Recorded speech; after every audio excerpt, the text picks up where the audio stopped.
Hello, all you hardcore boxing fans out there. How you doing? It's Russ here from Porky's Corner, the voice of hardcore boxing. But then again, you know that, don't you? Because that's why you've tuned in. Right. Today I'm joined by Kent from Belfast in Northern Ireland. How are you doing, Kent? Very good morning, Russell. Very good morning. What's the story, Morning Glory, Kent? That's a good album. Very good album. Let me just give a free plug out to Yorkshire Tea. Hopefully they might send me some tea bags. two Yorkshire tea bags in this, bit of semi-skim milk, bit of Manuka honey, pour it from kettle, then put it in microwave 20 seconds and it keeps you warm. Oh, you can't beat a cup of tea in the morning, lad. I think we'll start, Ken, with, well, there's only really two fights to talk about. The show at the weekend, the Boxer Show on Sky Sports, there was 11 fights, 2, 4, 6, 8. But we'll just talk about the titty man with the green hair and the jailhouse tats, what were all that about, 20 Clem in the ring, against some other guy who my man Max would punch the living daylights out the pair of them. Why are they one below a co-main event or chief support on Sky Sports? What is happening, Kent? It was just a local fight. They tried to make the local fight more than what it was. It was a title that hadn't been contested in X amount of years, decades, and it was just a local fight that they, as I say, they tried to make better than it was, and it was absolutely terrible. It was the worst heavyweight fight I've ever seen at Sky. It was absolutely atrocious. It was worse than it looked on BoxRec. You know, as you say there, the whole gimmick thing, everyone's talking about it. You know, Sky to me, it looks like at the minute that boxing, that they're not trying to build fighters or build prospects. They're just looking to create characters. And that's what boxing's about at the minute. And that fight, you know, Nick Campbell was 3-0 going into it. How could you be at 3-0 being sanctioned to fight in a 10-rounder? You know, when you've only been at 4-round level. Jay McFarlane, you know, 12 and 5. He was a cruiserweight before that, and he was 20 stone. Like from fighting at cruiserweight to going up to 20 stone, Russell. He was gassed after 3 minutes. How did that? You know, I've no words to say how bad a fight that was for a boxer. I thought Dave Allen were advising Jay McFarlane. Once you're living at his house with all them other young boxers, weren't they all like keeping in the same bedroom or something, or same landing? Didn't some of Dave's professionalism rub off on him? Because isn't Dave a trainer and a manager? Yeah, you could see, you know, it's gone down that every heavyweight now has gone down that Dave Allen route. You know, you look at the likes of Alan Bobich. You know, he's a character now on DAZN. You look at Jay McFarlane there trying to develop this character. You know, I don't know what he was trying to be. And you look at the Romford Bull. You know, he's developing this character. You know, Bosch, Bish, whatever. So they're actually just trying to. They're not actually getting down to the fundamentals, building the fighter, building them against different styles of opposition, bringing them to different shows. They're just looking to build characters. They're not looking to build boxers. Yeah, I agree. Terrible fight, and he just couldn't. Like, when have you ever seen, Russell, a British?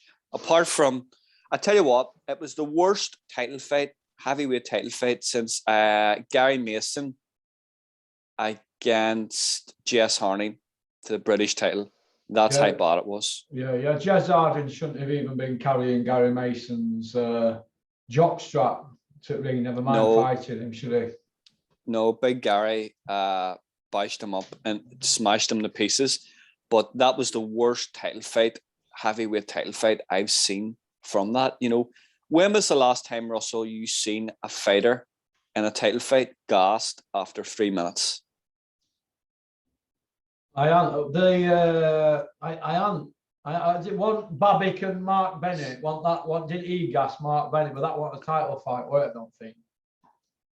To be honest with you, Mark Bennett actually threw more punches and put up more of a fight than Jay McFarland. You know, that was 3 minutes. You know, the difference is that the Babic and the Babic fight there and the big lad Bennett Babic was throwing a lot of punches at him. You know, Nick Campbell wasn't like he was getting in and throwing 50, 60 shots at heavyweight. It was just being there exhausted him. It was absolutely terrible TV. Terrible.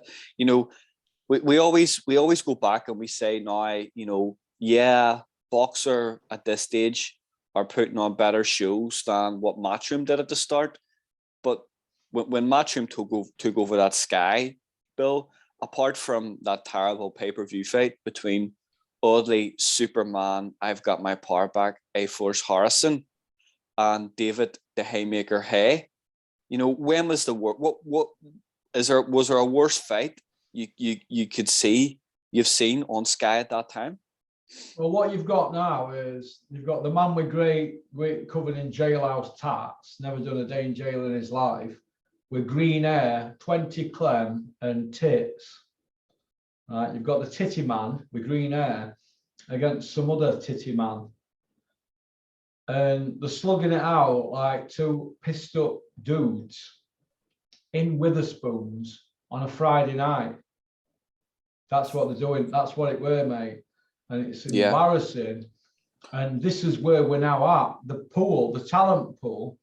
I keep digging people out for the shows, but I think we have to start giving promoters a benefit of doubt because the talent pool's not there. So they're having to go to white collar to get them to turn pro. The white collars that are coming through now is unbelievable, but nobody wants to say that they're from white collar. They're all keeping it a bit hush because you know they'll get rinsed off me. But let me tell you this, it's shocking. The standard is shocking. The pay is shocking. It's worse than it were 20 years ago. 20 years ago, fighters were getting more for a 4-rounder and a 6-rounder than they are now. I know people, I'm not going to say which shows, around here that are fighting and getting 250 quid for a 4-rounder. £250 they're getting paid, professional fighters. That don't even cover an 8-week camp, does it? You're paying, I know people, I know trainers and managers that have paid to put their fighter on shows around South Yorkshire. Paid to fight. Paid money to fight twice. So they got note twice, but they got into position. What the fuck is that? What the fuck is that? Hey? Why are the board not doing anything about it? Hey? What are they there for? The boxing board of no control. Who's sanctioning these fights? Who let a fat man 20 stone looking like he did with green hair and tits, professional athlete, professional heavyweight boxer with tits and a belly? State of him, how old is he? 22. Getting in the ring like that with another geezer in another bad state. What happens if they have an heart attack? What? What happens if they have a fucking heart attack? Is this Russell, the state of Sky Boxing here? Putting that on? What the fuck? You actually touched on something there. I remember, I don't like going back and talking about MMA because I'm not here to talk about MMA, but I remember Kimbo Slice, one of his opponents, I think it was Aaron Biddy or something like that there, one of these, whoever, he actually took a heart attack in the ring during the fight, during an actual televised MMA fight. And you're right there, you know, fighting from cruiserweight, then going up to heavyweight and putting over just around 6 stone increase in weight, that no way, that is not safe. And I don't know how that was even licensed for a title fight. It's yeah, he won a cruiserweight Scottish title, yeah, at cruiserweight, but he was what, 5 stone, 6 stone heavier than that. It's just a real bad advertisement for boxing and boxer. I don't know who advised that. You know, as I say, you look at the boxer shows there, the last couple of shows that they have done, and they're all top heavy with the main event. But you look down the undercard, very, very poor, very poor. Utter shit. This is own fighters. I'm not going to set names. 1-0, a debut, 5-0, 7-0, a debut, 1-0, a 1-1, a 4-0, an 8-1, and an 18-1. That's own fighters. I'm not even going to go through away fighters. We know that's abysmal. This is Sky Sports, the fucking flagship of boxing. Don't tell me boxing's booming, Bean. Bean, don't tell me boxing's booming when you're serving up shit. Well, as he says, Russell, it was the blue ribbon division. Fucking blue, what heavyweight division? What, a fucking 20-stone man with tits and green hair and jailhouse tats all over the place? Are you having a fucking laugh? I don't want to see that on my TV. And I'm just about to sit down with a diet whey shake. No, I don't want to see that, mate. Now, yeah, let me just give a big shout out to Usyk. Gone back to Ukraine to look after his people and defend them. Could you imagine Joshua having to come back to England to defend us lot from Dubai? Hey, they'd stay out there, wouldn't they? Hey, Big Meech. Stay humble, bruv. Stay humble, Big Meech. Looks like Joshua might have got a way out of that, but we'll come to that later. The main event then, obviously, Josh Taylor, 18-0 against Jack Catterall. 26-0 for all the marbles, undisputed, the biggest fight in this country that we've ever had in years and years and years. Probably since Vladimir and Joshua. Probably as regards legacy-wise, it's even bigger than that because they're both undefeated and it's for all the marbles, isn't it? So it's the biggest night in British boxing ever. It's the biggest night in Scottish boxing that's ever happened in 120 years of boxing, isn't it? Yeah. Yeah. Right. And Ian John Lewis fucked it up, or one of them that fucked it up, but we're not going to let the other two judges get off. Victor Loughlin, because he's been turning out terrible scorecards for a long time. Wasn't he something to do with some other fight up there that were bad back in the day? Victor Loughlin, I have to look into it. Do you know what, Russell? I'm going to say right now that the likes of Victor Loughlin, Ian John Lewis, all these Howard Foster, don't forget him as well, because he had it 6 rounds each, didn't he? Howard Foster, Marcus McDonald. Oh, these guys, Steve Gray.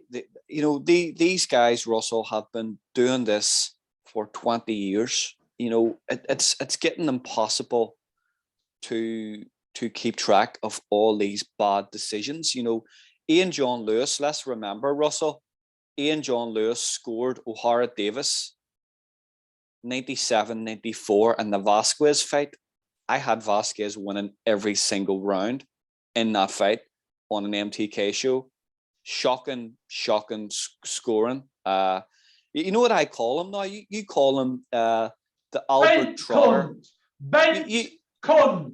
You nicknamed him the Albert Trotter of boxing. I disagree. I'm going to go the Benny Hill of boxing. I think he's like Benny Hill. They've been doing this so long. You know, you always have a bad scorecard, you have a bad decision, you have a bad refereeing performance, and they kind of sit out because they're so bad. Now, over the last lot of years, this is every single week. It's getting impossible to keep track of, Russell. Impossible. Right. Let me just give you my opinion on it. We know that he gave O'Hara Davis a 97-94 card on an MTK show. O'Hara Davis, an MTK fighter. We agree on that, don't we? Yeah. He's give other bad cards as well. other bad scores. I ain't got them all off top of my head, but he's been involved in some clangers. He is the clanginator. He gives Taylor, an MTK fighter, a score like that, which beggars belief. Without the points took off, he give it him by 4 rounds without the points took off. No, he ended up getting it by 3 rounds, didn't he? Because obviously one with a 10-8 round. He gave it 8 rounds to 4 before the, the 10-8 round and the 2 knockdowns. Look, he gave it 8 rounds to 4. Ian John Lewis, what have you been smoking? Can I have a 9 bar of it? Because you are bent as they come. You bent cunt! I tell you something, Russell. Have you scored it? Did you sit and score it? Yeah, I scored it by 5 rounds to 5 points. Sorry, to Jack Catchell in a landslide. Well, after 8 rounds, I had Catterall up 7 rounds to 1. Yeah, 7 rounds to 1, and that was before the knockdowns and the knockdown and the point taken off. Do you remember the Ian John Lewis that stopped Enzo Macronelli in a fight because he got punched on ear and then apologised 20 seconds after? We all remember that, don't we? There's other clangers he's done. Vladimir against Shannon Briggs. What was all that about? But yeah, he stopped Enzo Macronelli for just getting it hit. And Enzo went, "What are you doing?" Anyway, and then he apologised. Still goes down as a stoppage. But yet he let Shannon Briggs get pulverised. Shannon Briggs ended up in hospital for a month after that. John Lewis, the guy that just keeps giving. If you're not corrupt, Ian John Lewis, and I've heard that you're telling people you're not corrupt, and so's Robert Smith, then you must be incompetent, and that means you're walking shit all over my house. And if you leave shit somewhere, you know what you've got to do? You've got to get rid of it, because it leaves fucking stains, you prick. I scored it 115, 110 to Jack Catterall, and I just can't see how you could score that any other way. I'm not a boxing judge, I'm not an official, but it just looks impossible. Catterall outboxed him, outmaneuvered him. Didn't Laughlin give a dodgy scorecard against Prograve for fucking Taylor? Did he give it 118, 110 or something? I thought even the Victor Postal fight with Taylor was really, really, really tight. Really tight. Got to be run out of sport, all of them. All them involved. That Marcus McDonald, he's another fucking clanger man. He were on Catterall's case all fucking night, mate. I've never seen anything like it. It's like Catterall's having to fight the referee and the 3 judges as well as the crowd, and he still pulled it off. The kid's a genius, mate. Well, Russell, go and look at round 9, right? And watch round 9 and watch how Taylor hit Catterall with the shoulder. And he just looked at him as if he did nothing. He did nothing, Marcus McDonald, you bent cunt. Taylor's bent head, cunt, like, Slava. And I know 2 southpaws boxing together. It's really, really awkward, but the way that Taylor was going in with his head constantly, not a word about it, using his shoulder, he was holding. It was just he lost control of the fight. He absolutely lost control of the fight. It was the worst officiating and the worst refereeing I've ever seen. Now, you look what Frank Warren has actually said now, that Dillian White, Tyson Fury, he does not want British judges. Let me just stop you there, because Frank Warren didn't have the same energy when Bradley Skeet got robbed on his show against that fucking, who is it? Forgot his name. Sharif. Whatever, some Asian kid, whatever. He got fucking schooled, didn't he? Frank Warren didn't have the same energy then, did he? And he's had more hometown decisions than Soft Mick of it years. But yeah, I see where he's coming from. But Frank's probably taking orders from Tyson Fury because he can't stand the ball. He'll said, "Frank, you better do something. I don't want any British judges on my show. If Dillian White gets schooled for 12 rounds by me, I could get robbed. So let's get them all off." That'll be Tyson finding bullets for that, not Frank. Yeah, it's all down to this whole thing. Tyson actually doesn't have a British license, No, and no. Tyson's got an umbrage against the board, so he's coming into Britain in this fight as a Nevada state licensed fighter. So they were going to As do a- that. They were going to do that anyway. They're just Yeah. trying to jump on a trending story. So ignore that fucking shower of shit because they fucking Yeah. sell the souls for £1 now. Let's get Yep. back to the business in hand. Jack Catterall were fucking robbed. Everybody knows it. Everybody's seen it. The whole world's seen it. What are we going to do moving forward? Have they got to have a rematch? Is it going to be a no contest? Are they going to overturn it? What's your thoughts, Kent? What's my thoughts? The first thoughts was when I watched that fight.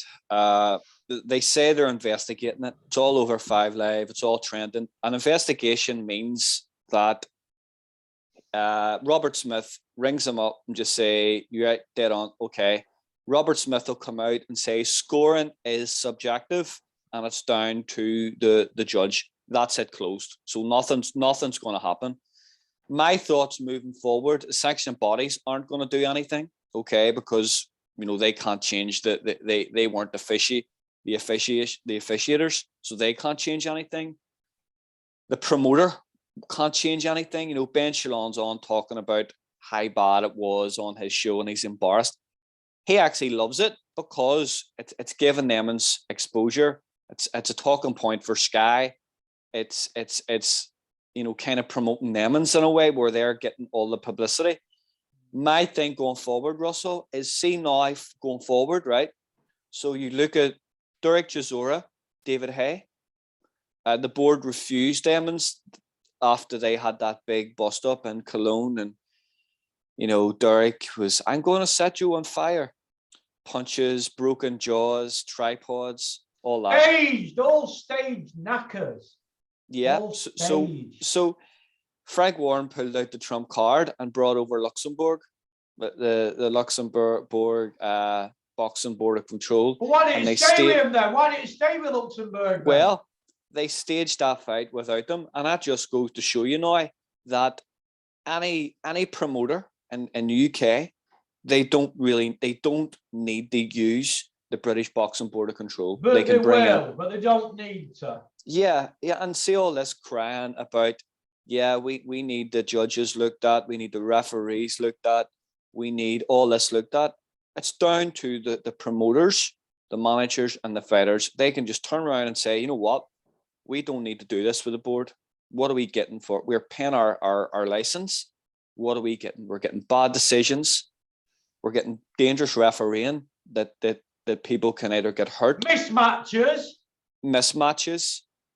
and all the other crap that goes on with the board. And men fighters, with tits, big tits. Fighters paying for their own brain and scans. Green fucking hair. All this. No fighters ending up homeless after their careers. No like career, development, nothing for them after they retire. So there's no kind of safeguarding for fighters in and out of the ring. So what are you actually getting with the Board of Control now? You're getting fuck all. Nothing. To be honest with you, Russell, looking after a pension for a fighter, all they need to do is to hire an accountant or a business advisor to help fighters and give them advice on how to invest money, how to pay their tax, how to pay their stamp. That would cost nothing. That would be the price of one of Robert Smith's handmade suits in Vegas. Never mind paying all the expenses that they're wasting on themselves. They're getting nothing. I think now, championship level fighters, big fights, they should boycott the British Boxing Board of Control. Yeah, but they're not going to do, are they? But they should do. Somebody needs to come in and knock it all down and start again. Otherwise, I'm going to have to go to Cardiff and fucking stick a camera in the fucking face because they're all bent cunts. They can't tell me they're not bent. I'll go down there with fucking proper questions and stick it on them. But they'll just phone old Bill, mate. That's all they'll do. Bent cunts. If they're not bent cunts, they're incompetent. Either way, Come on my channel, answer some questions, Robert Smith, you fucking shithouse. You daren't, dare you? These people are self-appointed bent cunts. All they do is come out and they say, well, we don't have to answer to the Twitterati or whatever, the social media hardcore trolls. We don't have to justify our decisions. We're all sat at a different position around the ring and it's in our opinion. Fuck off. Fuck off, man. The whole world's seen it. It's corruption or incompetence. Listen, I did a video August 29th and it's called Ian John Lewis, Corruption or Incompetence. Go look at that video. That was 18 months ago. No lessons have been learned since then. Fuck all lessons have been learned since then, apart from I've had an extra 2,000 views on that video in the last 48 hours because people are probably Googling Ian John Lewis's name and seeing it come up on Porky's Corner. Look, the guy's obviously taking money under the table, or he's going out of his way to please the home promoters, or he can't see, he needs his eyes tested, or he just doesn't know how to score a fight, or he's not paying attention. If he's any one of them, hit the fucking road, Jack. Hit the road, Jack. Whatever money you've had out of boxing, consider it severance pay. Take the train, get out of fucking Dodge City, boy. It's crazy, Russell, that you spoke there. You know, this is the first undisputed fight in Britain ever. You know, you've got all the belts and the Ring magazine. You've got two undefeated fighters, two southpaws. The biggest stage ever. It was all set. The stage was set. It was a fantastic night, but they just couldn't let the fucking right man win, could they? After all that. And they're hoping now it's going to go away. Well, it fucking ain't going to go away. You fucking big cunts. You know, we have got like, this is probably one of the biggest fights in the British Isles ever. And full two of skilled flow, fighters. People probably think I'm on gear. I'm full of flow, man. I've got snivels about it all week. It's all that tea Bunny's got you drinking. It's you've got like, you know, one fighter there and Josh Taylor who we're talking about in the pound for pound. We've got Jack Catterall, really skilled fighter. Two really super world-class fighters. This was all set and we're talking more about Ian John Lewis than those two guys, and that is absolute criminal. You know, you look at the performance that Jack Catterall put on Josh Taylor, you know, he schooled him. You know, it's the best. You know why boxers now always try and mimic fighters and styles and they try and be like somebody else. That's the best I've seen a fighter, apart from Floyd Mayweather, use the shoulder roll. It was unbelievable. It was the best performance. It was levels on levels and levels I've seen. Listen, Ken, you're talking about shoulder rolls. There's only two men that can do the shoulder roll: Archie the Mongoose Moore and Bricktop Frank Warren. They are the shoulder roll men. Yeah. Well, Frank's definitely there after the last couple of months, but it was just a great performance from Catterall. It showed you the level he was boxing at to the level he performed at in that fight. It was, you know, Clark Frampton has actually come out and said that before it, he's friends of both of them, Taylor and Catterall, and he says Catterall is the best fighter he has ever seen in the gym sparring ever. You know, he was away sparring Salvarez. He was sparring Mayweather. He's been getting a lot of real top class work, and it should have merited his performance on Saturday night. But no, we're talking about Ian John Lewis here. It was shocking. Oh, fucking Ian John Lewis, the Albert Trotter of boxing, the Benny Hill of boxing. What did you think, Russell? Everyone talks about, what was wrong with Taylor? What was wrong with Taylor was that he got outboxed by a better fighter in Jack Catterall. Taylor's been on slide a while now, in my opinion. Look, a few weeks ago, right, I was speaking to someone, I'm not going to say it, and they said, look, Maxi Hughes were knocking him about in sparring. So I went, woo! 50 quid on Cattrall straight away. Right. Gave him a black eye, and I heard that him and Ben weren't exactly on mega speaking terms that day because he'd been getting knocked about. If you get knocked about in sparring by Maxi Hughes and you're supposed to be this elite guy, you're not all that, are you? You're not what you think you are. And I thought maybe the way he lives his life and maybe the inexperienced trainer that he's got. Look, nobody's saying Ben Davison's a bad trainer, but he's inexperienced and he gets above his station and he's heading for a fall, isn't he? Fury got rid of him. Billy Joe got rid of him 3 times. I said Taylor will get rid of him as well. That's an hat-trick. If Taylor leaves him, he'll be on his knees. He'll be traipsing about gyms and shows with his mate Barry the Bacon in tow. They'll look stupid, mate, won't they? Because they put the Sens on a pedestal as these experts. But when world champions are performing like they're performing with you in corner, you're going to end up with no one, aren't you? Because he's got to go back to the beginning and learn his fucking craft. Let me just say this to you, right? Let me say this to you.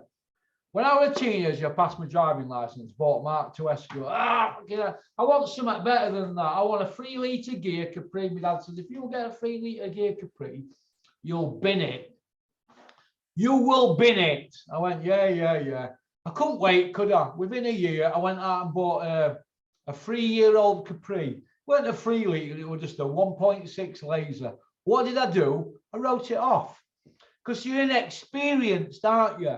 Ben Davison's writing world champions off because of his inexperience. It's not his fault. He wants to run before he can fucking walk. Do you see where I'm coming from? Yeah. See where I'm coming from?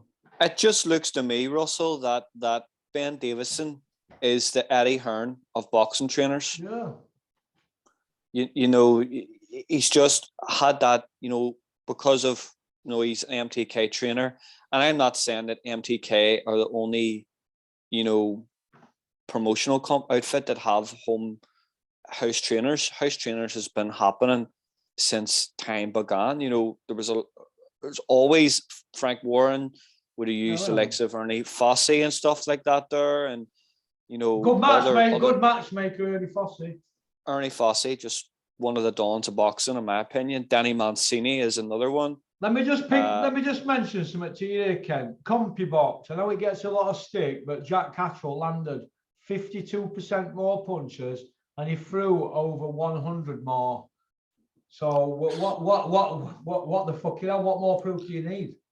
Well, after 6 rounds, Jack Cattrall actually had landed 84 punches.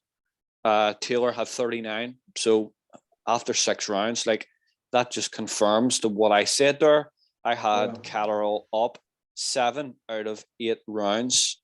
7 out of 8 rounds. That is absolutely shocking. But going back to the trainer thing there, I thought all week, emotionally, physically, I thought Taylor was completely out of control all week in every sense. I thought the occasion didn't overroar him because he's fought in that type of atmosphere before, but I just thought he just looked completely he just seemed a different personality all week. I thought his fighting style has completely changed to the point where it didn't seem to be as measured or as controlled. In the corner was utter chaos. When you're a fighter, my friend Chris texted me and was like, Josh Taylor's been put down, dropped heavily, and Ben Davison shouting at the crowd and wooing the crowd. Watch your own fighter. It was, even with the points holding, was just, there seemed to be no discipline there from Taylor, Russell. None whatsoever. Listen, he looked, well, I'll be honest, he looked like a shot fighter, didn't he, really? He looked a shot fighter. He ran out of ideas, mate. And I'm now wondering whether he's been as good as they say he is, or if he's just had a bit of luck with hometown decisions, because you could say he's had 3 hometown decisions now, couldn't you? Well, well, the Posterol fight was very, very close. Very, very. Pro Grey won. Pro Grey was a really, really tight fight as well. So the writing's been on the wall, hasn't it, for Taylor? Yeah, and I remember when Taylor turned pro, and I was talking to Shane McGuigan one time in Belfast, and he said to me, "Watch out for Josh Taylor." We had him in camp in Vegas, and he was over. Sean Porter had nobody to spar, and Taylor jumped in the ring and punched him inside out, to the point where Kenny Porter went bonkers and actually wanted to throw them out of the camp, we're staying in Sean Porter's house or something like that. And Kenny Porter was going mad, and he come back the next day to spar again, and Josh punched him inside out and schooled him. And that was just when he had turned pro. It was just from that to those great performances. He was undisputed earlier than anyone. He'd done everything the hard way to that performance on Saturday night. You're right. He looked like a shot fighter. And Russell, every time someone has a bad performance now or loses a fight, he's weight drained. I don't want to hear about this fucking weight drain. At weighing, he said he made it piss easy. He passed every check fucking weighing. So there were no red flags from board or safety people. So fuck off with your fucking all weight drained and all that bollocks. Don't get in the fucking fight. Fucking weight drain. People coming out using this weight drain shit. Load of bollocks. If they get the decision, all of a sudden they're not weight drained. Fuck off with your fucking weight drain lies shit bullshit.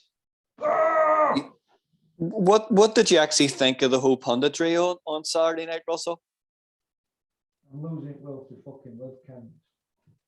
What did I think at punditry? I thought Natasha Jonas were fantastic. I'll give her a 10 out of 10. Natasha's brilliant. I thought Natasha Jonas were fantastic. I thought, actually, Johnny Company Man Nelson, I thought he was all right because he came out and said, look, what we've just seen here were a robbery. I thought Bean got it right. Bean! Yep. It were a robbery. And well done to them lads who I know were there going, Bean! Keep terrorising it. He's a fucking wrong one. Look, listen, mate, just because Bean's fucking agreed with something I agree with, don't mean to say he's not a shady cunt. Listen, mate, it's when it suits them, innit? If that had been a Sky fighter last night, and one of their fighters, they wouldn't have said a fucking word. They'd have swept it away. Like they did Ricky Burns, Beltram. They never said fuck all about that, did they?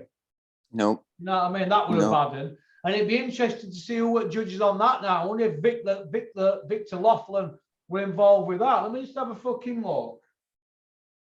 I tell you what, I thought was it Hannah Rankin was commentating at the weekend on Hannah Rankin. Yeah, was she? I didn't see her. She was she was kind of like talking in between the Adam Smith and... What about Andre Ward? What the fucking hell were he watching? The fucking Gimp from Gimpville Island. He needs to visit HMP Portville with them fucking weirdos on my fucking live chat. Hang on a minute, go on. Sorry, go on. The Ricky Burns fight, that was the fight that Beltran broke his jaw, wasn't it? Yeah, hang on a minute. How do I get into this? Beltran at the time was Google, innit? Google. Training the wild card. Yeah. Right, let's see what fucking judges were. It's like we're private detectives, Kent, isn't it? Chasing a story. Porkers. Well, what am I doing here, Porky's Corner? Ricky Burns. Ricky Burns box rec. Right, let's have a look. Here we are, 48, 8-1. Right, Beltram. Matchroom show.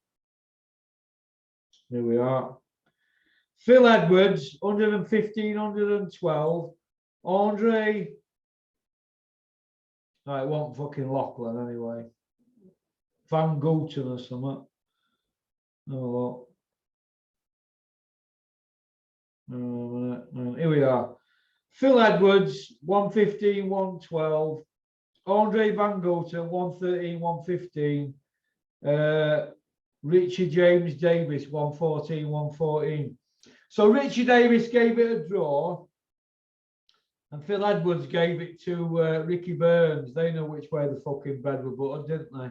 So it weren't Victor Loughlin, but Victor Loughlin, you've given enough stinkers out in the last few years to be run out the sport. So get your fucking cards collected, kid. You're down the fucking road. You, Steve Gray, fucking Fat Terry O'Connor, Howard Foster. Howard, you've got to fucking go, mate. I thought you were my pal, mate, but you're a fucking blind man. You've got to go.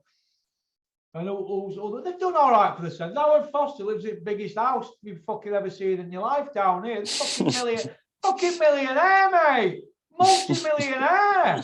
Fuck me. And Ian John Lewis, the fucking Benny Hill of boxing. Fucking get gone. We need new people on board, mate. That's what we need. New people in the sport of boxing. We don't want to be going over the same old shit in 3 months with the same old fucking A-star characters. It's died a fucking death. And do you know what? The power of social media, they can put pressure on them. And these fuckers have got to get the Sens sorted soon. Otherwise, £20,000 a week coming in expenses. And they're all having a good time, all 6 of them on that, aren't they? Oh, they're fucking really having a good time on that, aren't they? Going all over jetting. Remember Charlie Giles in that casino? Oh. Me, Dennis, and Charlie Giles, and a few other people in this casino. Last supper. Dennis picking up the tab. Charlie Giles. Oh, I don't drink red wine. Oh, what do you drink, Charlie? Because we're all on red wine with salmon and everything. Oh, I'm a white wine man. Dennis, bottle of wine. After, what do you want, Charlie? Oh, whiskey. Listen. Free fucking gratis, you cunts. Get gone out the sport. Fuck off. We're going to hey, listen, shut up a minute. He says, hey, listen, we're going to Cancun, Dennis, for WBC convention. Oh, it's a great time. Why don't you and Sarah come? We go, Dennis goes, no, that's not for me, that down there. Oh, fucking great time. We're all taking our fucking wives. Yeah, you fucking will be, won't you, you bent cunts. Fucking jolly up. Hey, you fucking corrupt bastards. If you're not fucking corrupt bastards, come on my fucking channel and answer all these fucking questions about all these fucking shows that you've fucked up on and brought boxers' arts, young kids coming through who've been shafted by you cunts. Fucking, I lose my fucking shit. It's no wonder I fucking take drugs. Isn't it? Fucking, it's fucked up, isn't it, Ken? I'm ready for a fucking relapse. I'm ready for getting out my head. Fucking wound up, I am. I'm still wound up because you know what? I seen this photo of fucking Jack Catchell with his head like that in his hands. And do you know what it reminded me of? It reminded me of that kid that fought Tommy Frank on Dennis's show, where Tommy Frank got bludgeoned. And Tommy Frank got the decision because the kid was from another country. And I've seen the same thing in his dressing room, and I think, where does it end? Where does this corruption or incompetence, whichever it is, where does it end? Hey, where does it end? And who's saying anything about it? I know I'm too out there for me to be given a big platform today, and because I've got a bit of Tourette and I'm unpredictable and that, so I'm not going to get the opportunity to go on a big platform and say what I feel, but I'm giving everybody else bullets to fire. But who's going to come out from who's a laminate holder and speak about it? Not many are going to come out. They're going to speak to me, Ken, right? But they're not going to, in confidence, but they're not going to go on the social medias and say, we all know what's going on. Judges and officials are pondering to the home promoters, especially MTK. It's like they're frightened to death. Well, why? Why should you be bothered? Why do they all have to bend over backwards? We all saw what happened with the O'Hara Davis fight, didn't we, with Vasquez? We all saw the Lewis Ritson one with Vasquez, didn't we? The Terry Harper Jonas one. We've seen bad stoppages. It's just never fucking ending, isn't it? When does it end, Ken? When? I'm not surprised. It doesn't surprise me. Everyone's, you're really upset about it, and I'm annoyed about it, but I'm not surprised. It doesn't surprise me anymore when I watch these fights and I see these scores. It's because we're conditioned to it now. We've been conditioned to incompetence. And you spoke there about, why did they not change result? You go back and you look at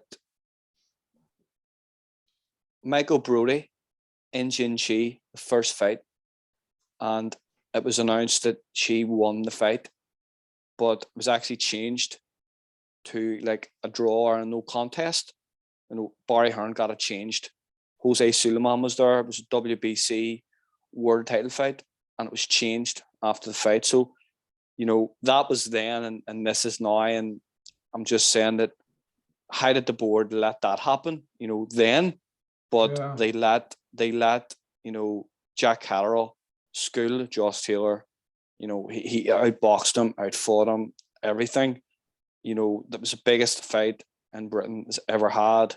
But now we're talking about the officiating and Ian John Lewis. It is an absolute disgrace. Let's not let Victor Loughlin and Howard Foster get scot-free as well, though, because they played their part in it. And Marcus McDonald, all four of them played the part. Marcus McDonald was atrocious. He lost. He didn't control the fight at all. He didn't control him. Taylor was using his shoulder in round 9. That should have been a clear point off. His head. It was a shambles of a fight. It was utter. He took that point off Catterall, and then he took the point off Taylor. In my opinion, both of those point deductions, he shouldn't have took a point for either of them. It just looked like he was trying to level up. It was absolutely terrible officiating, refereeing, whatever you want to call it. My opinion now is, Russell, the promoters don't need the British Boxing Board of Control now. It would be a lot cheaper and a lot more effective if the companies involved, TV companies involved now, turn around and say, right, you know what, British Boxing Board of Control, you are so incompetent, you're costing us millions of pounds, TV revenue, sponsorship, advertising, you're not reliable enough, go on. Well, maybe the TV platforms need to have a sit down with them and say, look, this is not good enough. You need to either retrain your referees or just get new ones in, or let's just have a new governing body. Let's start afresh, because boxing's not moving with times. Look, we're seeing the same old referees that were doing this job 20 years ago. It's not moving with the times. In football, we have like VAR. In cricket, we have like Hawkeye. And in snooker, we have something as well. But boxing's not moving with the times. We've still got 12-round fights. Let's have 15-round fights. Let's sort the men from the boys out. Let's go back to that. Let's have same-day weigh-ins. Do you know what I mean? It means fighters are just going to have to step up and weigh. It's all for safety reasons. It's all going to be above board, but we're not moving with the times. And the man at the helm is Robert Smith. Is he going to be at the helm in another 10 years? Are we still going to have to put up with this shit? What a fucking shit! Fucking hell, I'm fucking losing my head. This is affecting my life as well. I'm fucking going home. It's putting me in a fucking bad mood. Do you know what I mean? I'm going to end up fucking going off on my head and doing something stupid. Or getting fucking pulled, tanked up or something. I'm going for a fucking 10-year ban this time. I'm telling you, mate, it's having an effect on me. It's getting to the stage now where I fucking hate the sport. I fucking hate what it's fucking become. It's fucking rooted in corruption to fuck. I'm fucking starting to fucking despise it. People need to come and see my inbox, what I've had in the last few days. They need to come and have a look at all these fucking helmet votes that have turned helmets of the month on its fucking head, which I'm going to film it next hour. Do you know what I mean? They need to come and have a look at how people fucking feel about it. Not to mention the fucking money I've just lost with 50 quid on Catchall. And there ain't just me that's lost money. It's only Paddy Power that are paying out on the bets. Fucking William Hill aren't, are they? It's a fucking Well, joke, mate. That's the thing as well. You know, the betting companies are losing money. They will lose money on this. The TV networks are losing money on this. It's up to the betting companies who put a lot of money into boxing, not boxing, but the networks. They pay the networks for advertising, and the networks show the fighters. The networks get a revenue from who's on. It's up to the TV networks now to turn around and say, you know what, we don't want these referees anymore. Change your training, whatever. They've probably had the same type of training scheme for since time began. They haven't evolved. The very fact now that, you know, you look, I'm not making an excuse or anything like, but you normally look at a world title fight and you look at like even shorts of fighters, they have to be two completely different colors. You know, they were similar type of color of shorts. And why is referees sitting down, you know, sitting so low and looking up? How can you see? Do you not think a referee, they should be sitting up high, looking down into the ring? Why can't they just have them in a studio? Why don't they just have them in a studio with pundits and that, and do that? Why don't they just do that? Why don't they have it so nobody can go and pass messages onto the training teams in the corner, and then we can have the rounds popping up on the screen so we can see at home. But yet they have a security around the training team so nobody can give them messages. I don't know. Look, it needs looking at. Something's got to change, and this could be a bad thing for Jack Catterall, but it could be a good thing for the sport. But if this is swept away after 2 weeks and nothing happens, Robert's going to say, yeah, we've had a word with Ian John Lewis and that, and it's just how he scored it, and that's just cricket, I'm afraid, and they move on. If they just do that again, what's the point? I might as well fucking go for. I might as well be voicing hardcore horse racing, and earn some fucking proper money instead of this, instead of boxing. What am I fucking wasting fucking time here with this for? Well, what to be honest with you, Russell, all those last inquiries and this and that, what do you really expect the board are going to do here? I'm going to do fuck all, but I want them to come out and say, right, we're going to change it up. We're going to put judges in booths, or we're going to bring new judges in, or we're going to suspend Ian John Lewis, Victor Loughlin, Howard Foster, Marcus McDonald. We're going to out them for 6 months. Put them to the bottom of fucking queue. Let them have no fucking free gratis. You know what I mean? Fucking 55 pence a fucking mile. Ian John Lewis, yeah, I'll drive up from fucking London to Scotland, 55p a fucking mile. Plus get paid an hotel and food and beverage and all that. I'll have some of that, bastard. Hey? They've got it fucking made, these cunts. Off with their heads.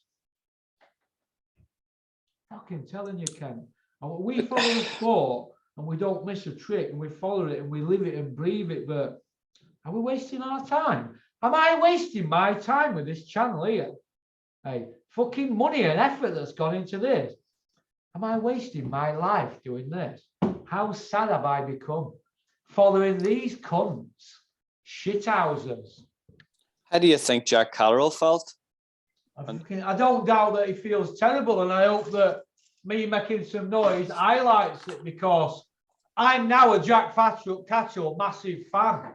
I'm going to go to his next fight with my mates as support for him. Do you know what I mean? Because if anything, it's opened our eyes up to him, because he disappeared on the radar, hasn't he? But obviously, he was getting his head down and training his bollocks off because he looked an elite fighter. Look what he did to an elite fighter. He not only beat him, he fucking beat him up. He beat him up. Yeah, he schooled him. He was on a building site last year, working on a building site. See what I mean? I bet fucking Josh Taylor won't. But look, Ben Davison and Josh Taylor are winging it. They're on borrowed time now. So I don't see Ben Davison staying with him now. Taylor's, if he's moving up to 147, he ain't got a prayer even harder at 147 than 140. So he's getting caught coming in. He's caught between styles. He weren't even getting it when they were Shane Yeah. McGuigan. He just used to get stuck No. in. Now Yeah. look at him. It's like too defensive kind of thing and waiting and picking his shot. Look, he's been overtrained. Overtrained, man. That's what they're doing. He too much philosophy's got into his head. Ben Davidson, you don't know what you're fucking doing. You don't know what you, Ben, you don't know what you're doing. Look, we're all going to have it this week, aren't we? The Ben Davidson Monday Mass. Like we used to get the Dave Caldwell Monday Mass. We're going to get the Ben Davidson one. They're going to put as much spin on it as they want. But the bottom line is, Ken, is this. You know, and I know, and everybody knows that Ben Davidson's fighter, Josh Taylor, got bashed up. He not only got bashed up, he might even have been ruined. And he got beat by 5 clear points. But yet we have these fucking bent fucking judges, corrupt, incompetent, call them what you want. They don't know what they're fucking doing. They're giving it to the other one. Or Howard Foster, fair enough. He don't get a pass in this because he still had it 6 rounds each on his scorecards, apart from points that were took off. Howard Foster doesn't know what he's doing, and other two don't. They've got to fuck off. They all made a few quid out of the job. Get fucking gone. How I feel. You know, Jack Catterall now, what's he going to do? You know, if I was Jack Catterall, I would just wait and see what Taylor did. If Taylor goes up to welterweight, if I was Jack Catterall, I will go right up there as well and chase that fight. But why should he give his advantages up if he's got advantages at 140? Jack Catterall's not going to be putting a vacant belt for all the undisputed, is it? They're going to get fragmented. It might take 12, 15 years for them belts to all come around and be in one position again. Jack Catterall, let them do that so they could put all the belts together, and then he came in and he took them belts, but somebody stopped him taking them. He didn't only take them, he ripped the fuckers out of his hand in Scotland. And he were fighting fucking 3 judges and the fucking ref. And Sky Sports, because let's have it right, they were fucking Team Taylor, that lot. They might have been squealing at the end, but they were Team Taylor. He did that in the other man's country, mate, in a cauldron. He's got to fucking be given credit. Something's got to be put right for Jack Catterall and his family now, because otherwise he could be lost. His head could go. He could end up doing a Scott Fitzgerald. Could, mate. It's fucking possible. Boxers are fragile human beings, mate. You can't do that, what they've done. It's bad. Anyway, we're just going round in circles now. Let's move on to Eddie Hills, the 4-0 Iceman from Billy Ricky, free by way of no fucking footage. Let's move on to his shit feast that he's just put on. What did you think to it, Ken? Russell, did he not say in an interview the other day he was 3-0? Yeah, and he said it was just a couple of skills bouts, didn't he, to Eric Guy or something. Listen, he's a lying cunt like his old man was. Right. Why is Eddie Hearn a pundit on his own shows on DAZN? What the fuck's going on? How is he a pundit when it's his fucking show? Well, Russell, to be honest with you, the whole thing at the start was a disaster. Maya Jama didn't exactly last too long on DAZN. She was an absolute disaster. Woodsy, she's okay. Tony Bellews, the company man. I just think now it's about. I just think now, Russell, it's about a budget, and it's about saving as much money as they can. I think what's happened is Eddie has, the last lot of years, Eddie has been the flagship of Matchroom. He's been promoting, he's been managing, he's been doing everything. And since DAZN has started, he hasn't been doing as much of that. You know, the viewership is poor. Subscription He's got more of a is poor. hands-on role now, hasn't he? He has to get more involved again, and he knows that. He has to be. He's doing more interviews in it than he has been doing. He's doing those Coogan 2 hour and a half sessions. So he knows now that he has to be out there a lot more selling. You know, the likes of those other. Who do you call him? That goes out with Eubank's daughter. Frank Smith. Spotty France. Yes, Frank Smith. Nobody wants to watch him. He's not going to sell anything. No, So no, he's just a company man. Yeah, Eddie knows now that he has to be more on the TV screen. Well, do you Now want he me has to tell to be you what selling. Frank Smith's role? Let me tell you what his role is. Right, his role is to report back to Eddie Hearn anything he sees that Eddie Hearn won't like. What people have said, eavesdropping, text messages, what he's heard, this and that, the general feeling. That's his role, to report back to Eddie Hearn. That's all it is, and to tell tales on fighters, whether it be their own fighters, other fighters, managers, trainers, other people, whatever, media guys. His job is to report back and tell tales to Eddie Hearn. I know that because people have told me that. That's his job. Forget all this rising star and executive, this and that. Fucking, I must have had fucking, Dennis must have given me 3 fucking fancy titles when I was at his place. But I know I was just a lackey and a runaround, but I like boxing, didn't I? So we all know what it was. I just used to say, oh yeah, is that what I'm called today? It's bollocks, it's lip service, so you try harder. Frank Smith's job is to tell tales, to report back. Just like fucking anybody else in that position. Do you know what I mean? Eddie wants to know what's going on because he can't have eyes everywhere. That's why you see him mingling about in your dressing rooms and this and that and reporting back. That's his job.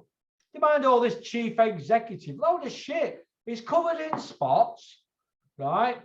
That's his job. He's even taking one for the team, going out with him in the Eubank, just so they can keep their eyes on brother. That's all it is. Fucking hell. A lot of them are whores. You know what the old saying is? Snitches get stitches. Only in jail. Yeah, I just thought he needs to be selling more and try and getting that product out more, because the whole DAZN in the UK, you know, Frank Warren said last week, I want to ask Eddie Hearn how many subscribers, how many subscriptions they've taken out, you know, savage Frank Warren, but he just needs to be out there selling more. Who's asking them though? Who's asking Eddie this? Is Coogan asking him, Eddie, how many subscribers have DAZN got? Because if they had a fucking million, Eddie would be screaming it from the rafters, wouldn't he? Well, Frank did. Eh? Frank did. Frank who? Smith? Frank Warren. Frank Warren. Oh, when he asking Eddie how many subscribers? They ain't got fucking hardly any. The fuck out of here. DAZN's dying on its arse, mate. I know people that were saying to me they didn't even fucking know DAZN was showing on Sunday. And the actual show, what do we want to talk about here? That Yafai kid, flyweight, he don't look much cock, does he? Well, to be honest with you, you know, this is an Olympic champion coming in to the pro ranks. You know, usually you look at an Olympic champion coming into the pro ranks, there's loads of media about it for weeks. James DeGale, Audley Harrison, other Olympic medalists coming through. Even Fraser Clark had a better, had more publicity coming into his pro career. Fucking bloke out of the crowd with fighting a guy that got knocked out at white collar. So you know, there was nothing really about that in the media all week for Yafai. So it just goes to show you, it's not getting out there. It's not the platform. It's not reaching the general public. It's not reaching the masses, and ultimately it's shown in viewership and publicity wise. There was nothing in the media really all week about Yafai at all, because it's on DAZN. You know, I actually forgot about the show because I was so looking forward to the Catterall Joss Taylor fight. Okay then. You know, okay. Yafai, right. So I don't fucking rate him. Move on from him. Who's next one? Campbell Hatton. Campbell pound for pound Hatton. Well, what's he on with? Did he get another gift? Well, he beat a guy with a winning record. That's the first win he's had in his career. What record did he have, guy? 9-8-2. 9-8-2. Fucking hell, only by one fight. 9-8-2. Fucking hell, fire. Fucking Campbell Hatton, the fucking next coming. Fucking hell. What were they going to call him? The fucking old. The Hands of Stone. The Hands of Stone. Campbell Hands of Stone Hatton. Get the fuck out of here. Can't fight for Toppy. He's a gimmick. His dad, Uh, I didn't rate his dad much anyway. Right. Who else were on the? Who else were on the show? Fabian Wardley against the guy He's Mark from White Morris. Collar, isn't he? Is he from White Collar, Fabio Yeah, Ward? Forget him then. yeah. Who else were there? Anthony Fowler jumping up 12 He's went to already been points. fucking knocked about, hasn't he? He's already been Boarfest. knocked. He's been beat up by Beefy and Fitzgerald, hasn't he? Boarfest. Okay, so what we've got now is we've got European title fight. Jordan the Frill Gill. Right, Jordan Gill, that fight I did see, and that's going to go down as one of the fights of the year so far, isn't it? Yeah, it was a great fight. Yeah. And he's a European champion now, isn't he? He's European champion. So Do we have to give Dave Caldwell credit then, because he's had him from debut, he's now a European champion. We've got to give Dave Caldwell credit. Dave Caldwell, you're still a prick, but we're going to give you some credit. Yeah, he's a Commonwealth title now. He's a European title. He was behind in that fight heavily. That guy Gaioff, who lost to Lee McGregor at bantamweight. He got knocked out in the first round by Lee McGregor, but he went on and beat Gagio, who he's beat Stefan Jamor. So they're good wins. That's a good steady European opposition. So he's in the WBC top 10 now with that performance. Yeah, well, they didn't want to fight Josh Whale over 12 rounds 2 years ago, did you, Jordan Gill? They wanted it over 10 rounds, so he swerved Josh Whale. Right, so we've done the Jordan Gill one, the Fowler, the Campbell pound for pound, Stone Hatton, and that Yafai kid who don't look much fucking cop to me. And who gives a fuck about flyweights anyway? Right, what we on to main one then? The Stinkinator. I watched him at Coley before the other day, but he's gone back to fucking shitting all over my house, hasn't he, again? I would have to get rid of shit now because it leaves fucking stains. What the fuck was that? The octopus is back. Fucking hell, what the fucking hell? What? To be honest with you, Russell, I remember Shane McGuigan was on talking about a month ago, saying that he likes discipline in his camp. He needs to be that figurehead. Pussy in a fucking spliff, that's what he likes. So I just seen a really he wasn't focused from the start. He had Israel Adesanya there from the UFC carrying the Nigerian flag. We had Anthony Joshua there walking him into the ring. That for me is a complete distraction. Anthony Joshua walked him into the ring. I've seen that. Is that when he's now become a belt carrier for fucking the octopus? Anthony Joshua's been in hiding since he got knocked. Big Meech has been in hiding since Usyk slapped him about and outclassed him. Now all of a sudden he's come out of the woodwork.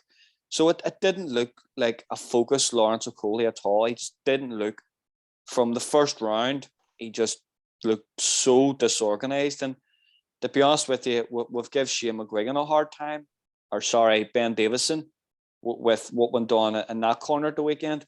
I actually have to give Shane a bit of a flogging because... Shane, what are you doing with the octopus?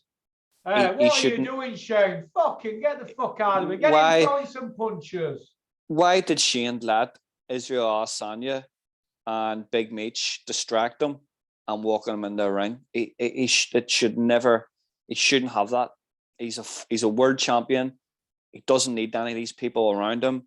He should be focused on the job. Knowing Shane McGuigan, he'll be fucking sniffing around Big Meech for some crumbs.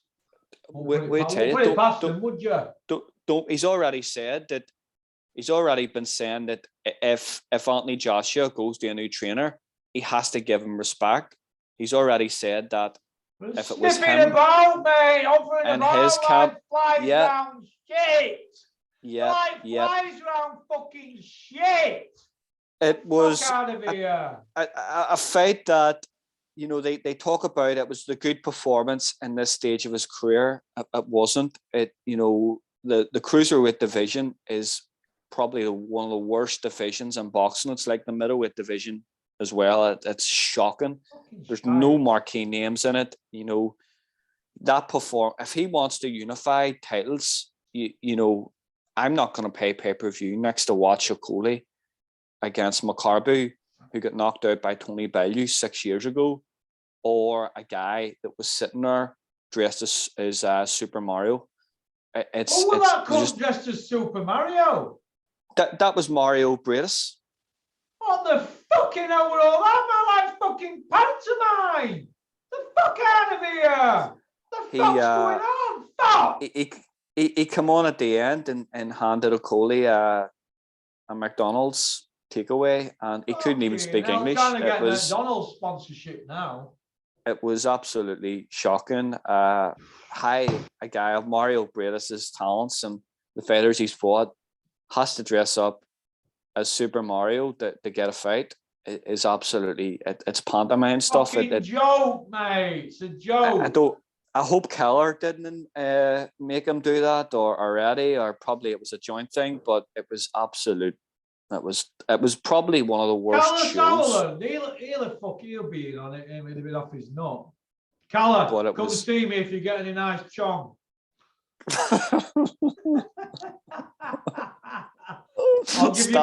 I'll give you my verdicts on it. Russell. At least we got laughing today, but I didn't think that would have been that. Didn't think that would have been. We needed a bit of comedy today, didn't we? Fucking hell, fire, Ken. What the fuck's going on with this shit feast? What a shit feast. Right then, well, listen, that's about it, really. Eddie's show were a load of shite. Sky's show were a load of shite, apart from main event, but judges ruined it. Shite, and more fucking shite. Boxing's dying on its arse. That's about it. Kent, it's been a pleasure. You're a gentleman. The hardcore's hardcore. Hardcore's hardcore. I'm going to get this out now, straight away. It's going to be out, Ken, at 10:30. Legend. All right, mate. You take care. Have a great day. Peace out. All the best. Right, I'm going to get this out now. Then I'm going to do helmet. And then I'm off for a game of snooker in my school path. All right, so I need a break from this boxing game. Even though it's the 1st of March, get this out today, get helmets sent. That's 2 on board, day 1. We had 39 videos last month, 10 on members, 29 on YouTube. You got 9 extra videos. Maybe I should give you 11 this month. You'll be like, oh, okay, always 9 videos. All right. So I'll have to apologize for all the swearing in the video, but I'm very passionate about the sport of boxing. I like to get my point across. But we're now entering dark times, and everything I've been saying for a long time is coming home to roost. And people are starting to believe in the fucking Pokes now, aren't they? Saying, you know what, Pokey, you was right. All right about this fucking shower of shit. The Boxing Board of Control, shower of shit. If I'm wrong, fucking prove it. Do something about your fucking judges. Get rid of them, get new ones in. Retrain them, but fucking do something. All right? If my mum's watching, I apologise for swearing, mum. All right? It's not professional, but it's just how I feel. Peace out.